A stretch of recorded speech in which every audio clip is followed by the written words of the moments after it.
Hello, Kidney Warriors. This is James from Dadvice TV Live, and I wanted to welcome you all here. We have quite a busy day for us today. I've been so busy getting ready for this, I'm a little bit tongue-twisted. Now, for those of you that are new to Dadvice TV, introduce yourself, say that you're new, and let us know what your GFR is and how you're doing, where you're from in the comments. And then we can introduce ourselves like Joy here. Hey, Joy, how you doing? Now, for those of you that are new, my name is James, and I am not a doctor. I am a kidney patient. Let me tell you my story real quick. I'm going to try to keep it quick because I am a big talker. Almost 2 years ago, I went to the ER where I then spent a week in the ICU. And while I was in the ICU, I learned that I had kidney disease. And I didn't just have kidney disease, I had kidney failure. Now, while I was in the ICU, the doctors helped me get my GFR up and stable to GFR 13. Woo, that's not too good, but I was happy to get it up to there. Then there was some bad news after that. Besides that, I had kidney disease. They said, James, this is as good as it's going to get. You need dialysis and you need to get on the list. We got to get you a brand new kidney, and it might take a while. Well, I was certain they were wrong, and I wasn't going to give in right away without a fight to try to kick kidney disease to the curb and just go right on dialysis. So what I did is I did a bunch of research because I'm a super nerd, and I worked with my healthcare team, all of my doctors, and the secret weapon for all kidney patients, a renal dietitian. That's an expert in helping you find foods that are good for your body that will give you the nutrients that you need without overburdening your kidneys. By working with my healthcare team and my renal dietitian, getting a little bit of exercise, my kidneys and my health improve. Now, my kidneys, they're still damaged today, just as bad as they were when I spent a week in the ICU. But my labs look fantastic. I am now stage 3. But more importantly, because I really don't buy into that whole stage thing, most importantly, I do not suffer a single symptom. Anemia, gone. Metallic taste in my mouth, gone. Confusion, blurry vision, the headaches, the sleepless nights, all gone. Thanks to diet and lifestyle changes. There's no magic pill, but there are things you can do to slow down, maybe even halt or regain some of that lost kidney function. Being diagnosed with kidney disease is not a guarantee that you're going to go on dialysis. Now, we have a special guest tonight. Usually on Tuesdays, we have renal dietitian Jen Hernandez, but she's busy. She's packed up her house in Hawaii and she's moving stateside. As a matter of fact, she's come to Kentucky. She's going to be within driving distance of Dadvice TV. So as soon as we get to go travel again, I'm probably going to go see her in person. And I can't wait for that. Now, you guys heard a little giggle there. My guest, I told her, your mic's on, we can hear you. Sorry about that. Hey, that's all right. My guest is another renal dietitian, one that I actually have known longer than Jen, that I have worked with off and on and had conversations with since shortly after getting diagnosed. Let's welcome, for her first time here for Dadvice TV Live, not her first time doing a video with me though, but her first time here live, Jess from the Kidney RD. Hey Jess, how you doing? Good, James. Thanks for letting me come on today. It's quite a pleasure to be here. So happy to have you here. Now, for those that are new, tell them what a renal dietitian is and a bit more about yourself and the Kidney RD. So a renal dietitian is a super nerd about renal nutrition, and we do it as a profession. So we go through a lot of schooling. All dietitians have at least 4 years of schooling, another year of training. And then all the people on my team have an additional at least 5 or more years working specifically with kidney disease. So my practice is a group of dietitians. It's not just me, but I was the one who started it. And we're all dietitians. We love food. We don't just love nutrients, but we love food. I have a dietitian right now working on a pretty massive recipe project, like over 250 recipes that we are getting ready to put in a cookbook and upload to a website. And she's just like she's definitely into it. But yeah, so we see people privately one-on-one, and then we have a sister nonprofit, which is how James and I first connected, which is called Renal.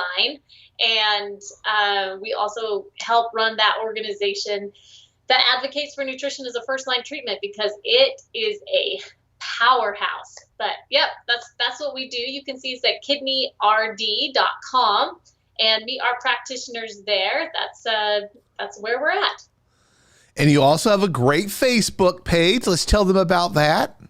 Okay, so we are on social media. So kidneyrd.com, I do lives pretty regularly Monday through Thursday. There's not a scheduled time because I have children that are 7, 4, and 2, and in the current environment, there's some unpredictability. So, but I do get on there pretty consistently and just clarify myths. So actually last week was about keto.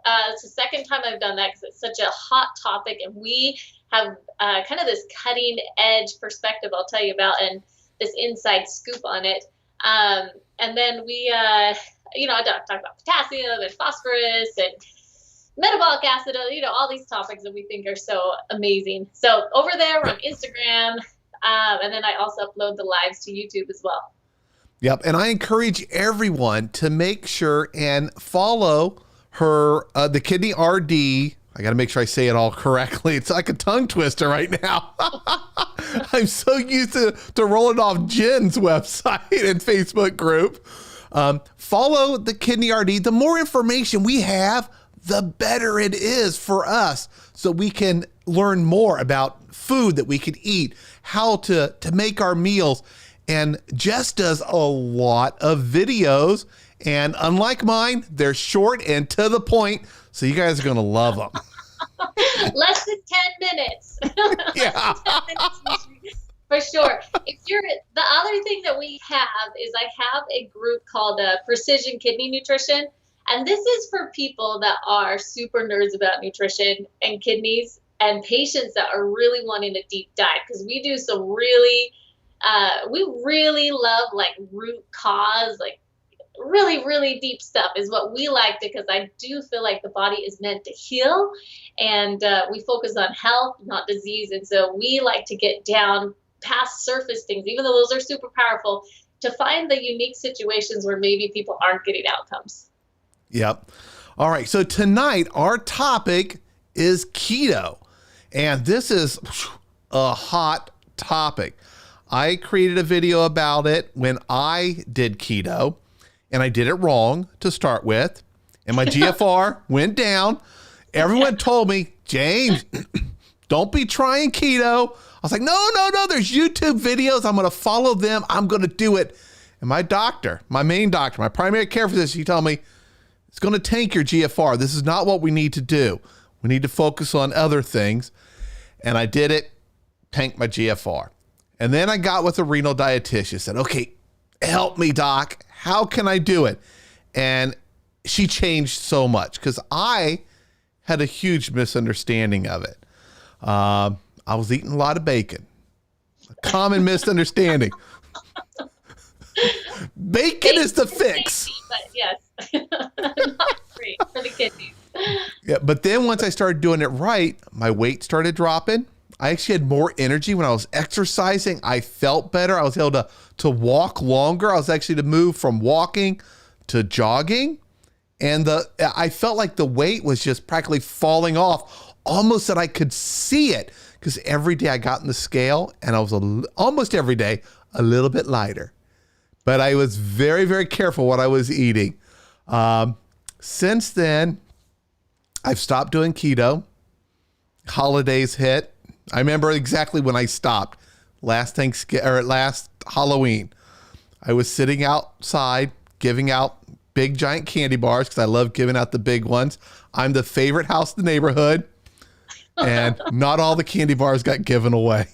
I gave in to temptation, and that was the end of keto. And I started gaining weight since then. Now, if I look at a carb, I think I gain weight. So I am excited. I got to lose weight again. I got to get back on a better exercise regimen. And I want to go back onto keto correctly to help me lose that extra few pounds, is a lot of pounds, that I put on ever since the whole lockdown and all that started. So I'm excited to have you here talking about it. Now, you mentioned in a video that you did on your Facebook page some myths or misconceptions that people have about keto. I think that would be a great start, because I think a lot of people, including myself, had these exact same misconceptions about keto. So the first one, is it good for PKD? Okay, so this is great, and it leads into a big segue of why my group decided to even engage in keto therapy. So if you would have asked me about keto about 10 months ago, I've been same as your doctor, like, meh, don't even try it, don't go there. But about last summer, about a year and a half ago, there's some research out of UC Santa Barbara about PKD and keto, Dr. Wimes' group. If you have PKD, their Facebook page, the Wimes Laboratory, is pretty hot, pretty hopping. But I reached out to Dr. Wimes because I was curious about this, because it is very interesting when you look at research on kidney disease. PKD is always separated out. Anyway, so I reached out to him. I happened to be going to LA, so I met with him and his group and talked about this, and very intrigued by the results they got for PKD, polycystic kidney disease, different than chronic kidney disease. And we have been working with them pretty intensively for the last 9 months to develop a ketogenic approach for PKD. But here's the thing, and people with polycystic kidney disease get this wrong a lot, is they think, I'm going to just follow a ketogenic diet. And then it's going to get my cysts. You know, the research is that it more or less will help shrink cysts. It's only on rat models right now, but they'll just do a ketogenic diet and they'll see that they still decline, and they're frustrated and discouraged, and they don't know why. So there is a myth that ketogenic diet is going to help PKD, and it's partially true, but partially not, because there's other things that drive cyst growth. So for PKD, it's really important that you collaborate with a dietitian that's familiar with the multiple components, which include oxalate management.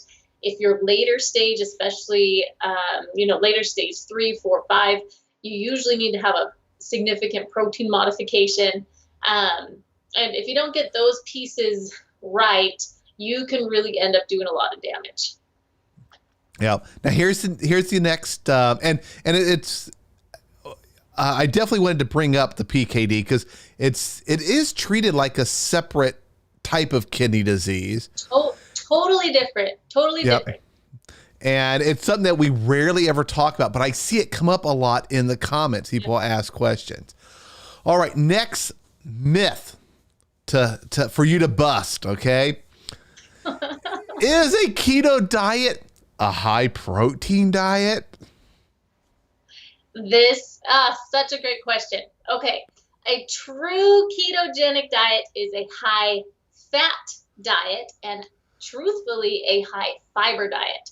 People get really mixed up because they think a ketogenic diet means a low carb diet, and the default, I don't know if this is because of Atkins, South Beach, whatever, we all lived through that phase of life, is to move to high protein, because they're like, man, like if I take bread off of my meal, then what am I going to add? If I take rice out of my meal, then I guess I'm going to eat more chicken because then I won't be hungry.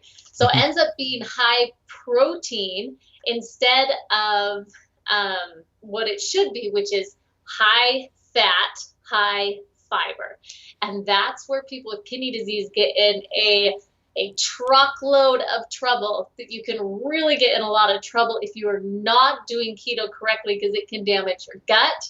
It will tank your GFR because you just load up your body with the protein that you don't need.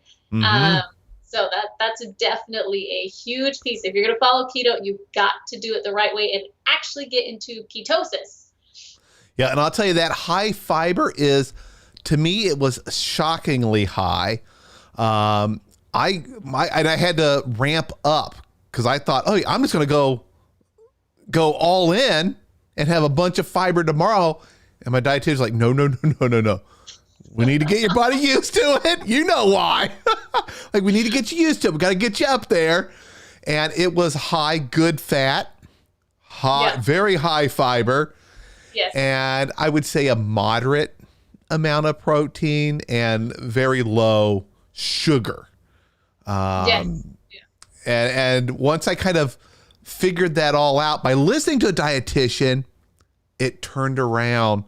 It started working for me. My GFR stopped tanking, and I continued to my slow improvement as I was getting better. Now, next myth or misconception that people have. Bacon. Do I get to eat lots of bacon? We see the commercials for our dogs, and most of us love bacon, especially the smell of bacon. Shine some light on the truth about bacon and keto.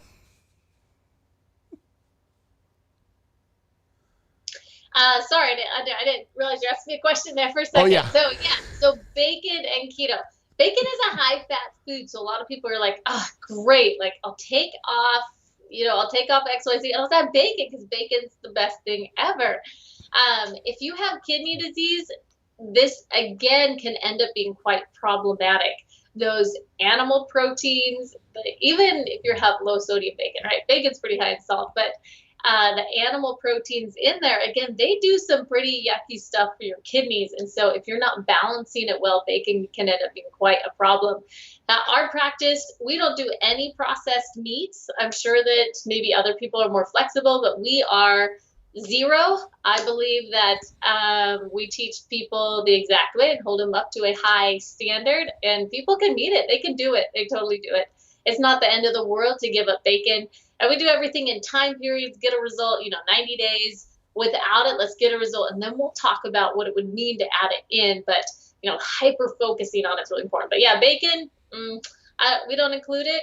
None of our recipes include it. Even, you can do a little bit for flavor, but we don't even do that because we really want people to get used to and focus on finding new foods and finding ways that will work sustainably long-term without a lot of these, these huge favorite pieces that end up becoming kind of a crutch. And then once they get these new habits in place, then they know how to add things in on a more moderate basis, or they know if they add them in that their kidney function is going to drop and they don't even care anymore. But we really toe a straight line. We're pretty straight with our clients because kidney disease is serious. We take it seriously, and we don't think that diet's harder than dialysis. So we just, we're pretty straight. Yep. It's not okay. So speaking of keto being hard, if I'm not eating, well, first of all, when you go on YouTube, which so many of us go to for information help, and hey, that's where we're at right now, one of the platforms. So many of the people promoting keto are talking about, hey, go to Wendy's, get your quadruple bacon deluxe mega bacon with lettuce wrap. They lean so heavily on the bacon, and it almost looks like that is keto. Keto is like a bacon diet, which is not correct. Is it easy being plant-based, or is it hard, being plant-based if we can't be relying on all that bacon and stuff like that? It's a lot more difficult. And let me give you a personal example here why I believe this is more difficult. And I am totally not going to minimize the difficulty of plant-based keto. When we first looked at a keto diet for kidney disease, my primary concern was the protein, the meats that you'd be including. And so I started finding the keto dietitians that do keto, and that's just all they do. And I wanted to find some that were doing plant-based keto, because you can do plant-based keto, or we say more plant-focused. We cannot do 100% plant-based keto and have a reasonable diet. But it's very, very plant-focused. And, after talking to them and working through the steps on it, I understood how it could work. So I was like, anytime we do a new dietary approach, I try it out myself.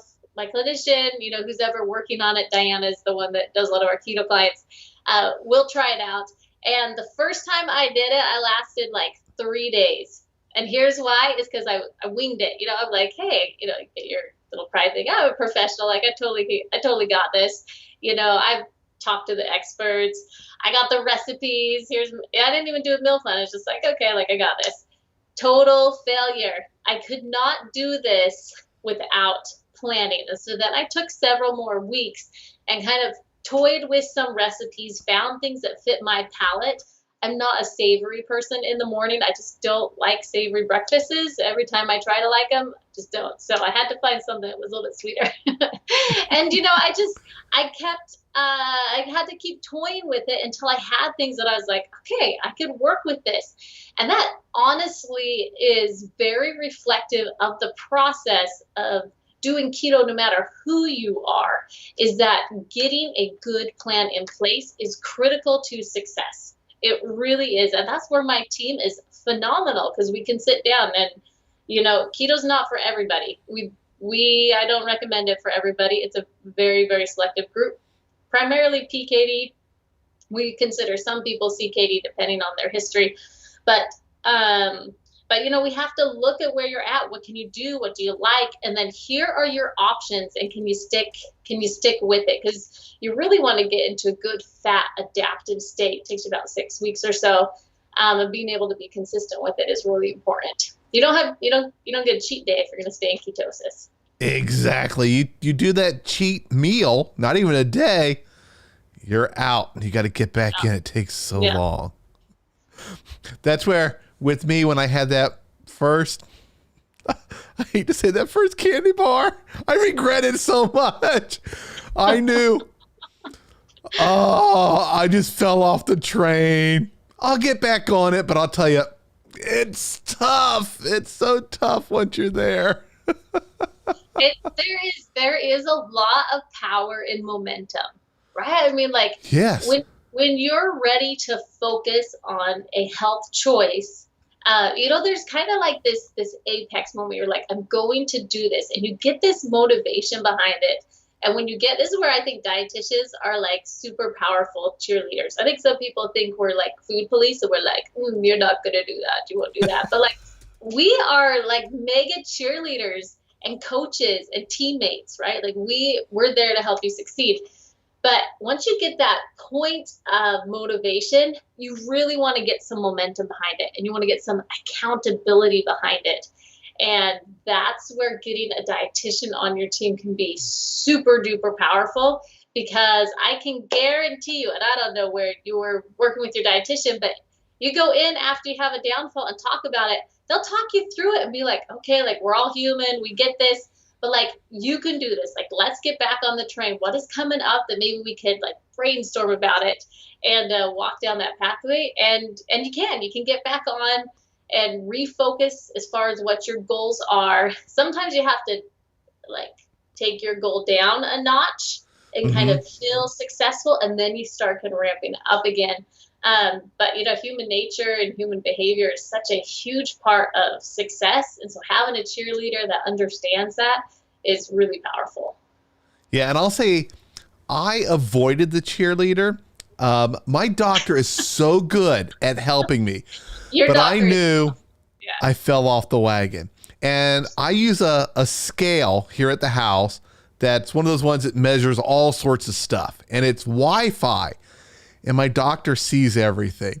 And I thought, oh no, I'm not getting on the scale. And I remember like 4 or 5 days went by, and then I got a call. Hey, the doc wants to make sure your scale's okay. You haven't weighed yourself in a while. And I was going in every day and just getting on there to see how I was doing. And he wanted to make sure I was okay. I was like, oh yeah, I'm fine. Don't worry. I don't need him. And he kept trying to reach out to talk to me about, hey, it's now been a month. You haven't been on your scale.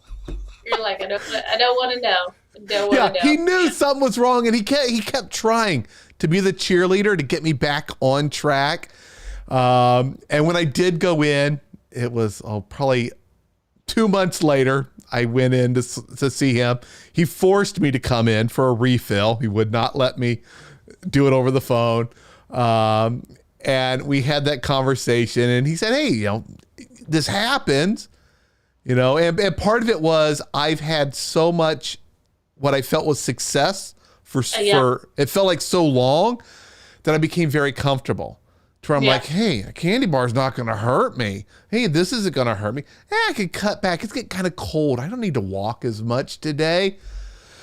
And now I look back and I'm like, oh, it's almost a year later. Holy cow.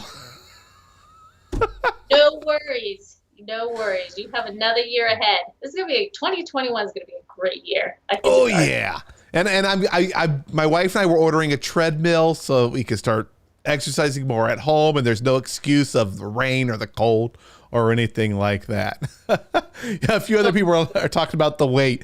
That is my one thing I am scared of, and all of you guys know that. They talk about how your blood pressure goes up when you see a doctor in a white coat. I love seeing people in white coats and doctors, stuff like that. I don't like seeing that scale. And whenever I do go to the doctor, I tell him, can I just tell you my weight? Please don't make me stand on that thing. I took it this morning, let me tell you. I'll just tell you what it is. Yeah, like I drank so much water. I think I may have drank 10 pounds of water, I think. Of course, I haven't drank that much. That is totally real life. You are speaking so authentically. So authentically. Yeah, and yeah, we all fall off the train fall off the tracks every so often, and a renal dietitian is there to help us because it's easy. There's temptation everywhere. Now, for people who do have CKD, who do you believe that keto is suitable for? That's a good question. It really, there's just you really got to look at the history pretty carefully. Where they're seeing success with keto right now and other disease conditions is with diabetes.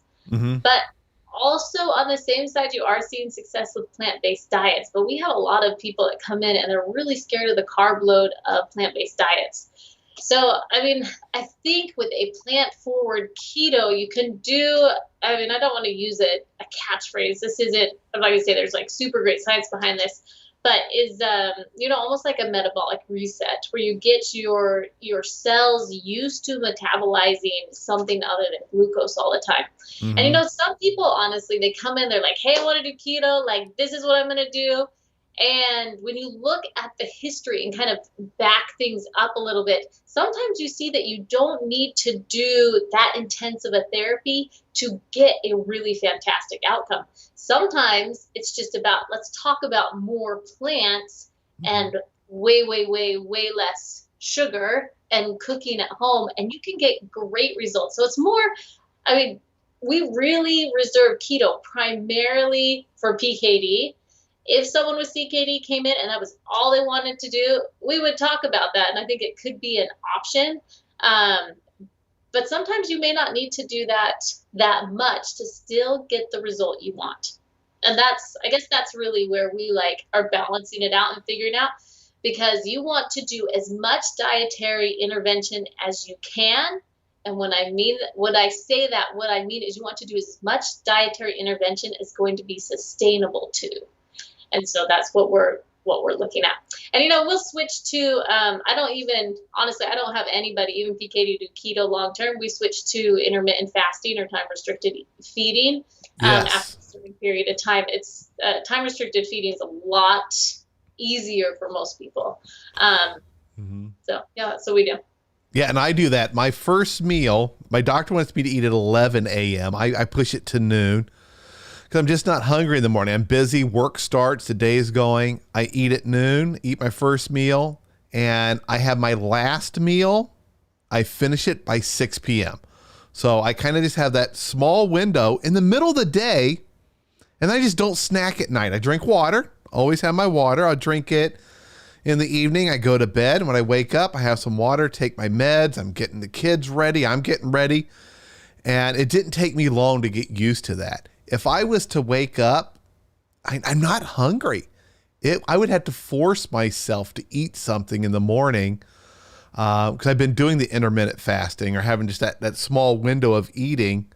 And that has been fantastic for me. And my doctor first recommended that to me because I was having trouble sleeping at night. Yeah. I just couldn't fall asleep. I couldn't stay awake. And he said, hey, look, you're eating too close to bedtime. Let's cut back where you're eating. Let your digestion system work. Your blood's going to get flooded with all this stuff. Your kidneys got to do its work. Let's kind of give it a break so it's not being bombarded all night long because you're eating up to bedtime. And I used to get up, so bad. I used to get up throughout the night and snack. I need a drink of water. I'm a little thirsty. Might as well have a snack while I'm up in the kitchen. You don't want to waste all that energy walking downstairs to the kitchen. Exactly. But making those small changes, the intermittent fasting, giving up the high sugar or high snacks that I did like. And someone mentioned they gave up soda, which is very good. Glad to hear you gave up soda. I kind of have a belief that you should not drink your calories. I love to eat, and I want to enjoy my calories getting them. I don't want to just drink them down. Let's see, what else? Oh, another myth, or kind of a myth maybe, about weight loss in keto. So I did it for two reasons. One was weight loss, and the other was I was classified pre-diabetic. Yeah. And I wanted to try to improve my A1C and get used to not eating pretty much a Twinkie with every meal. I just loved sugar-loaded snacks and things that had all that high processed stuff with all the corn syrup and high fructose stuff and all that. So is keto a weight loss diet, or is it for something else really? It can go either way. Some people do keto and they do lose weight for sure. We have some people that come in and they don't want to lose weight, especially polycystic kidney disease, but they want to do a ketogenic diet and the reason why is that when you're in a ketosis, you produce something called beta hydroxybutyrate, and that's kind of the signaling substance that helps slow down the cyst growth. So they were doing it for an entirely different reason. It really depends on the person. Some people do lose weight. That shift, just taking sugar out of your diet, can be extremely impactful for a lot of people. And for someone that was on a heavy sugar diet, probably even before keto, I would recommend they just cut sugar out and see what happens, because you can see a lot of impact from that. You don't want to replace it with a bunch of, I almost said a bad word, but you don't want to replace it with a bunch of cruddy, like sugar substitutes, because most of them are just as bad as sugar themselves. Stevia is the one that I'm okay with, but aspartame, Splenda actually is kidney toxic in my opinion. And equal, like all of those are really, really, really not good for you. And you just want to remember, your kidneys are a filter. One of the things they filter is toxins along with the liver, and you don't want artificial things going in your body, whether it's foods or whatever, because that's going to be a hit on your kidney. Yeah. And do you know what is the artificial sweetener in Coke Zero? Someone asked about Coke Zero. Ooh, I don't know. I could Google it and look. I just avoid all sodas myself. I know, a lot of kidney patients will go with like 7-Up. Some root beers aren't loaded with phosphorus, but I've just given them all up. I add lemon, honeydew, watermelon, a little bit of slices or something in my water. This one's strawberry and lemon. I blend them now. If your beverages can have so much in them, so I'd look real closely at your ingredients. And if you can't pick up those things from the store and make it yourself, probably wouldn't eat it either. Yeah, that is a very good thing to do. Let me see if there's any questions in here that anyone has. Is anybody? If you have questions, feel free to post them in there. Okay, I just said that. Now, boom, boom, boom, boom. Even though there's about a 20-second delay, it's going to go even faster real quick. So Cedric chimed in that Coke Zero, aspartame, and some other potassium thing. And you mentioned stevia. Is that the one you mentioned? Stevia, but you still want to watch what they're comboing it with. So stevia, some people will do some erythritol or monk fruit. The only thing with erythritol is the sugar alcohol. While it's not kidney damaging, if you eat too much of it, you will be quite bloated and gassy. Don't want that. But most keto desserts, like sweeteners, they're made with erythritol because it doesn't have that kind of bitter taste like stevia, and so it blends well in desserts. Okay, go with Daddy. Sorry. That's all right. I see my kids outside the window waving to me, and I'm trying to ignore them. But he's been trying to earn his cement truck all day, and so he's super excited about it. Yeah. But yeah, so you look at your sweeteners real carefully, but ideally your goal, and again, there's a bridge to sometimes reaching these goals, is that you're wanting to shift your lifestyle. You're wanting to shift your taste to something new. So maybe you use some sweeteners initially, but your goal eventually is to move towards whole foods. Whole foods are magic. Like, they really, really are. They're packaged so well by he who created them that they have, amazing nutrients in them, and the nutrients are bound up with a lot of things. And there's a lot of hacks to get those non-sugar treats in to be pretty successful. Yeah, and I absolutely love fruits and vegetables now. Before, all they were toppings for my hamburger, or to go inside of a giant loaded baked potato or something like that. Now I love them. So much flavors, and everybody knows I love apples. I cannot believe I did not eat apples that much unless they were covered in caramel and nuts before getting diagnosed. Now, we had a question here. I was going to, I think it scrolled by. Let me find it real quick. Someone had a great question. I thought, I was going to ask it. Well, I'm going to have to find it again. Darn. Oh, someone asked me, do I still use the True Lemon stuff in my water? Yes, I do. True Lemon, True Lime, they have strawberry, raspberry flavored. It's just dehydrated vegetables with like a speck of stevia or something in there.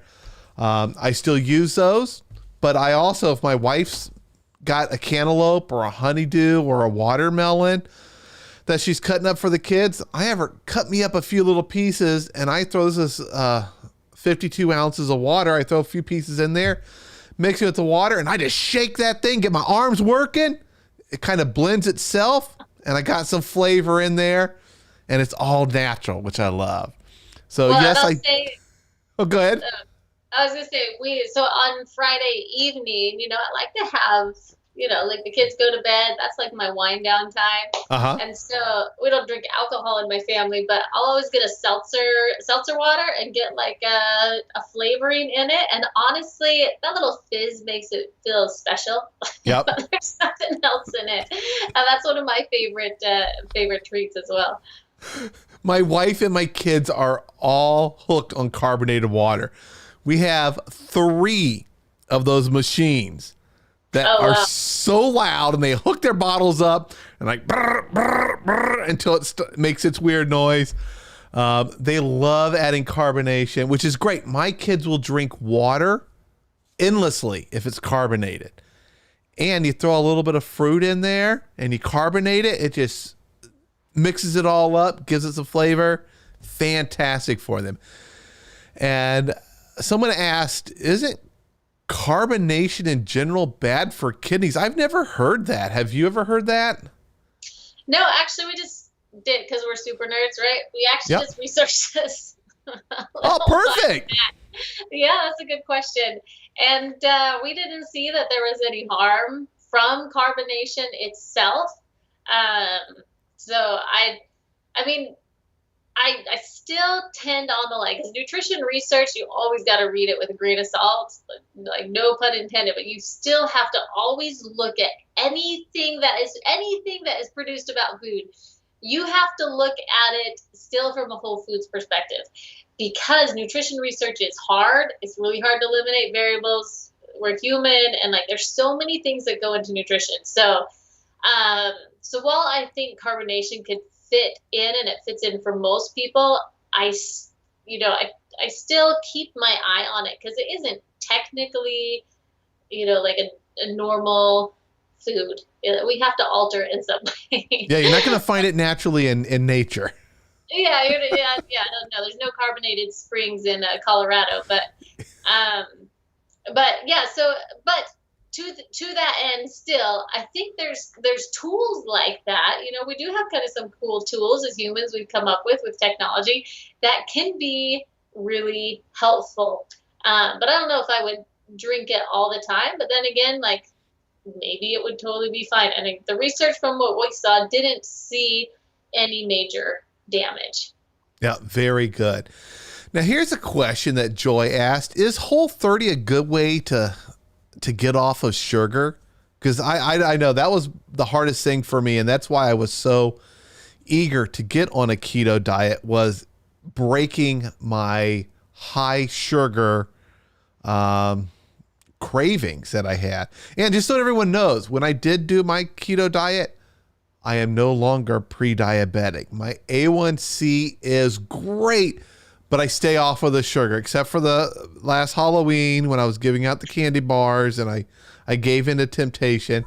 And this year, it should be easier because I think there'll be less kids coming out. So I'm not gonna be sitting there just staring at the candy bars now that I know about how bad that first one is. If you ever want to break your candy bar habit, just get sugar-free candy bars, because if you binge on them, you'll feel bad. And so then you won't ever do it again.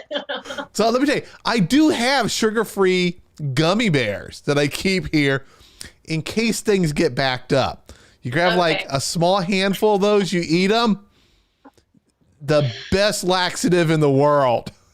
Sugar alcohols are definitely not nice to your belly. So, yeah. So, anyways, but yeah, we were asking the question about the Whole30. Is that a good way to? Sugar. Okay, so here's what I love about Whole30. I love Whole30 is whole foods. That's fantastic. Really, really good. If you have kidney disease, what I'm cautious about Whole30 is the heavy focus on meat. Because it really ends up being kind of meat, starch. They even cut out a lot of grains, meat, starch, tubers, like anything that is from the ground or real, I guess. So that's where my caution is. So you have to look real carefully at what your stage of kidney disease is, because remember, animal proteins, if you're not familiar with the plant-based push for kidney disease, animal proteins are real tough on the kidneys for a lot of reasons. And so you have to be very, very plant forward if you include meat at all. 90% of our clients, we're 100% plant-based for at least 90 days before we add animal proteins back in. And some people add them back in fine and other people don't. But that would be my cautious with Whole30. If you were to do a plant-based Whole30, I think you could be more successful. But again, you got to look at your stage, because if you're stage 5, the therapy is so different than if you're stage 3 and you have more resilience. If you're stage 5, time is critical. Like you cannot waste time on this, because dialysis is knocking on your door, and that's the first treatment for doctors, period. And as you know, James, you don't have time. And so for us, we're very, very aggressive stage 5. Like, it's a very low protein diet. We supplement with keto analogs, and that's what we do. But because we know time is really important. Mm-hmm. So like, I don't want to say Whole30 is good or bad, because it just depends. It depends on the person. There is not a renal diet. There's not one size fits all. We are in the age of precision nutrition, where every person is very, very different. Yep. And my doctors made me wait until I got to GFR 30 before trying a keto diet. Because they said, it could go really wrong and we need that buffer. And I wanted to do it right away. Like, I think I was like probably GFR 17 or 18. They're like, no, right now we're focusing on other things. Exactly. And I didn't understand why. I eventually did later, but I was in a hurry. I was like, I want to get to stage 2, doctor. That was my goal. I set a stretch goal of stage 2. I knew inside I probably will never make it to stage 2. My kidneys, I've seen the ultrasounds. They're not pretty. They're not good. But they wanted me to wait until I got healthier before trying it so that I could have that buffer. And that's a great point. Be careful. If your GFR is really low, first of all, don't anyone try this all by yourself. Talk to your healthcare team, work with the renal dietitian. If you're going to do any of this, that gives you the best setup for having success. If you do it yourself, you're probably going to not do it right. Yeah, go ahead. I was going to say, James, I think one thing that people feel frustrated with is finding a renal dietitian. Oh, yes. They're hard to find, and they end up, a lot of people are like, well, just, I can see someone at the hospital, they're dietitian, so they should just know. But just like all doctors are not created equal, all dietitians are not created equal as well. What you can use is you can go to kidney.org/CKDRD, and they have a renal dietitian database there. And so you can find someone, and maybe they accept insurance. There's more and more dietitians that want to work outside of dialysis. I teach classes for them, and they're so excited to get out there. So look, go on that database and find someone in your area. You can work privately with someone like me or Jen. There's another dietitian out in California, Michelle Crosmer, who's great. People on my team, they have their own private practices as well. There's actually quite an influx of dietitians. If you're Spanish speaking, there is Maria Eugenia Rodriguez, and she has a CKD only practice. So there are options out there. It can be a little bit more expensive if you do private pay, but worth every single penny. Yep. Sure. And someone asked, can you repeat the database again, how to get to it? I think you said kidney.org/ /C as in cat, K as in kite, D as in dog, R as in road, and D as in dog. So CKDRD is the National Kidney Foundation database of renal dietitians.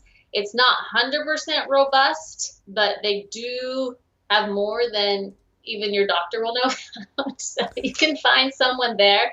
And even if you find someone on that list who's in your state, you can usually reach out to them. Dietitians are super accessible. We're pretty friendly. I mean, you could reach out to me, and my admin or myself would, reference you out to someone if we knew someone. It's a small world in renal dietitians. We're all in this pretty robust Facebook group. We're connected through listserv. And, if we can't take someone, or if someone needs to find someone, then we see a lot of posts like, hey, is there anyone in Houston that takes Medicare? I have a client for you. We want to get people to get help, because this is cornerstone. It is a critical treatment. If you have not utilized nutrition for kidney disease, you have done almost nothing. And I don't mean that to be crass. I just mean all the medications, you can take a bajillion medications, and it is not nearly as powerful as nutrition. And eventually the medications, they're just not going to work anymore. So you have to get nutrition in your corner if you want to preserve kidney function, period. There's no exceptions to that. Yeah. And I agree 100%. Working with the renal dietitian, understanding nutrition and being able to feel comfortable about what I am eating. Because I was scared to death in the beginning, like most kidney patients are. Here's a big emotion. And we over restrict ourselves, which makes it even worse. That was by far the single most important thing that I did. Now, I've had some challenges getting it. I have had some of them covered by my insurance. being diabetic, being obese, my doctor was able to refer me and get it covered. Whenever it wasn't really covered, I just worked with my insurance. I would maybe pay out of pocket and then submit it to them. Or I use my health savings account, my HSA card, and paid for it. And it is way worth it. And for those that are not working with a renal dietitian, it's not really like your doctor where you're going constantly. In the beginning, I was seeing mine quite a bit because she wanted to learn, what did I like? What did I want to eat? When do I eat? What foods do I absolutely hate? So then she could work up a plan on our next visit to kind of help get me started. And we just kept touching base. And she's still there if I need her. I haven't spoken to her in, it feels like forever. But if I want to, and I was actually thinking, I think I'm going to reach out to her because I want to try going back onto a keto diet again. Yeah. Then I go out and see her. It's not like a doctor where it's like every 3 months or every month or every week. They're there to help you when you need it. They get you started, get you going. And then when you need them, boom, you pop in and see them. That's so true. Hey, I have a question for you, James. Yep. What were 2 of your most favorite keto kidney friendly meals that you used to have? Okay, so I am not 100% plant-based. Okay, So it's okay. We do. You can't. It's really tricky to be 100% plant-based with keto. Possible, but we don't go 100% plant-based. But we're very. I had two go-to meals. One was scrambled eggs that I would make up, and I'd use a little bit of cream cheese in there, which just completely changes scrambled eggs. It makes them so moist and like delicious. And this is going to sound bizarre. I would add cinnamon to it, which is an anti-inflammatory, but it made it taste, you guys are not going to believe this, but it made it taste almost like a Cinnabon. Oh, wow. I know. It's bizarre. It's like, whoa, I had a little bit of cinnamon in it. My 2 scrambled eggs, just a little bit of cream cheese. I was totally going to say, you should add a whole bunch of vegetables with those scrambled eggs. And then I was like, the cinnamon, no. Yeah, that would have probably worked, adding those. So that was usually my breakfast was that. I love starting the day off with that. And then my other one was, I love stir fry. It was the one thing I learned how to make that I can make a billion different ways. Stir fry is amazing. Get my vegetables. I love black olives. So I'd get black olives and I would rinse them so many times. Rinse. Get all that extra sodium that's on the outside. There's still some sodium in them. But I would love black olives and I would chop them up. If I was lazy, I'd throw in big ones, which isn't good. Chopping up spreads that strong flavor, so you don't need that many. And I throw in some almonds, some walnuts, and pecans in there. And that was my dinner. I got my protein there. Oh, for fat, I would use MCT oil. I would add that to a lot of stuff. That was something I had to work up to because the first bit of it, it's not good on your body.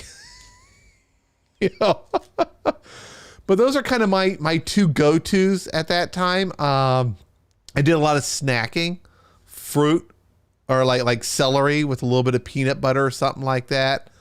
But probably what helped me lose weight was when I did the keto, I ate very little.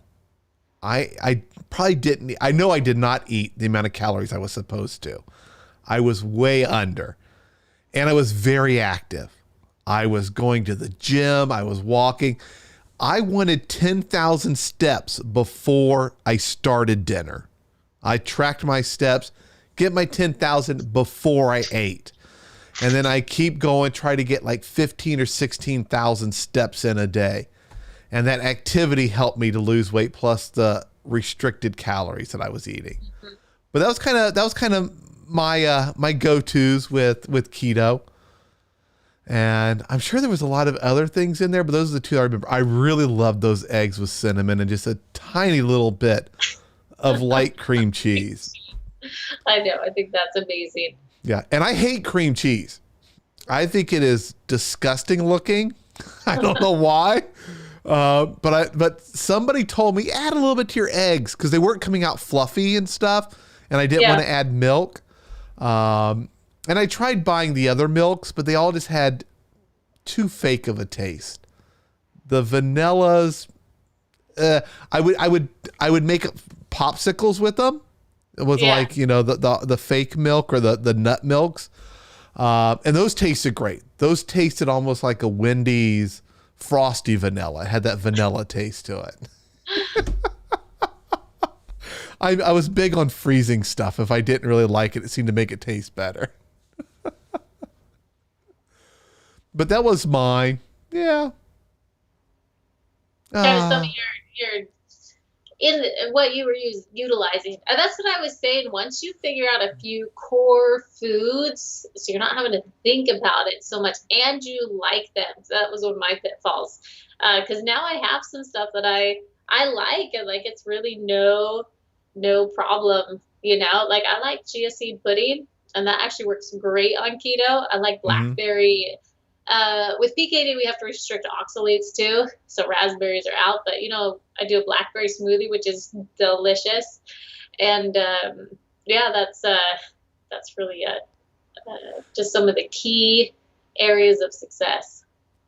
Yep. Now, a few people have asked about honey. What are your thoughts about honey? There's been quite a bit of discussion, people using it as a sweetener because it's kind of, in a way, natural, at least you can find it in nature. Does it grow? But yeah. What are your thoughts on honey? So if we're not talking keto, right? If you're talking keto, honey and maple syrup are probably out. It's just really, those simple sugars can knock you out of ketosis pretty quick. But if you're not doing keto, you're just doing plant-based, whole foods, honey and maple syrup are two of the big sweeteners that we will use in our recipes. And I kind of, Oh no, we got a freeze on our internet. Let's see if she reconnects. Let's give her a moment. And while Skype is trying to reconnect, let's see what happens here. I will scroll through some of these comments. Someone said they heard that cream cheese is okay to eat. Is that wrong? For a renal diet, most people do have cream cheese on their renal diet. It's on most lists as an okay form of cheese. That and Swiss cheese, which I'm not a favor of the flavor, is a low sodium cheese alternative. Let me see if I can get her back. Hold on. I'm going to hang up on her and I'm going to try recalling her. You guys get to see the Skype logo. Let's see if she comes back in. Oh, it's telling me she's offline. So yesterday there were storms and her internet got knocked out completely. And the internet person was coming this morning to get it all fixed. And I have a feeling that it may be related to that. So hopefully what I'll do is I'll ask Jess to post her thoughts on honey on her Facebook page. And anyway, we're at the top of the hour, which is fantastic. So I hope you guys enjoyed getting to meet another renal dietitian. Now, speaking of renal dietitians, Jen had a huge announcement, and it is on her website, jenhernandez.com, or is it rd.com? I can't remember. I'm used to it coming up on the screen. And on her plant-powered Facebook page about a new set of classes that she just launched. She's currently not taking new clients because she's relocating to not too far from here in Kentucky. Her husband's in the military and he's going to be working at Fort Knox. So that'll be great that she's nice and close. Mahuan, I tried to pronounce your name and I hope I got that right. Jen's Facebook page is Plant Powered Kidneys. And then Jess, easy to get the two J's confused, hers is Kidney RD, Kidney Renal Dietitian. And kidneyrd.com is also Jess's website. All right, everybody. we have Dr. Butt on Thursday at 7 p.m. A little bit later. We're going to talk about high blood pressure. The next week, I think we have 3 shows next week, and I have one coming up very soon in October. I think it's around the 15th. We're going to have another renal dietitian here cooking, actually doing recipes here with us, and we're going to talk about a new brand of products that I discovered made for kidney patients. It's not found in stores. You get to order it online, but hopefully in the future it'll be in the stores. We're going to talk about those products, and we're going to do cooking demos using some of their products. So we have lots of great stuff coming up, and I want to thank you all for being here. If you haven't done so, please click that subscribe button and join the YouTube channel. We are almost up to 100,000 subscribers. This morning, we passed 94,000. Awesome. All right, everybody. Thank you so much, and I'll see you in the next video.